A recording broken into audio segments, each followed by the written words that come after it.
কোন ব্যক্তি আল্লাহকে ভয় করে, খোদার কসম এই কথার অর্থ হলো গুনাহ ছেড়ে দেয়। যে গুনাহ ছেড়ে দেয় সে আল্লাহকে ভয় করে, যে আল্লাহকে ভয় করে সে গুনাহ ছেড়ে দেয়। কোন নাফরমান আল্লাহকে ভয় করে না, আল্লাহকে ভয় করলে গুনাহ করতে পারে না। বুঝেন নাই বাংলা কথাটা?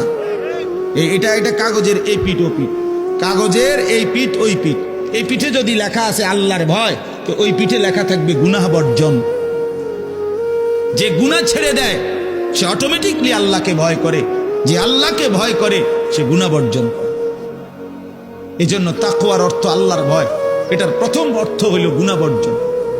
মান খাশিয়ার রহমান, আল্লাহকে ভয়, এটার প্রথম অর্থ গুনাহ বর্জন, গুনাহ বর্জন।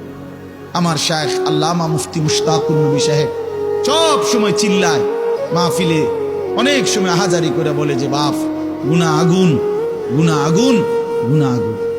প্রতিটা গুনার পিঠে ওই পিঠে আগুন আছে। নারীর প্রতিটা বেপর্দা দৃশ্যের মধ্যে খোদার কসম আগুন জ্বলে।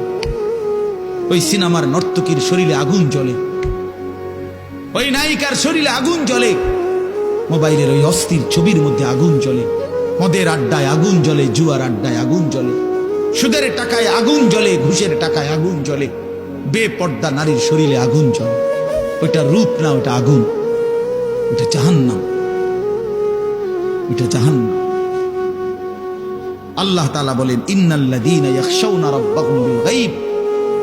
আল্লাহ তাআলা বলেন আমার যে বান্দারা আমার আখিরাত, আমার জাহান্নাম, আমার পরকাল, আমার কবর, এই কথাগুলোকে ভয় করে, আমি আল্লাহকে ভয় করে, না দেখে, না দেখে, আল্লাহ বলেন আমি ওয়াদা দিলাম লাহুম মাগফিরাতুম ওয়া আজরুন কাবীর, আমি তাদের পেছনের সব গুনাহ মাফ করে দেব আর আমার সবচেয়ে বড় পুরস্কার জান্নাত দিয়ে দেব।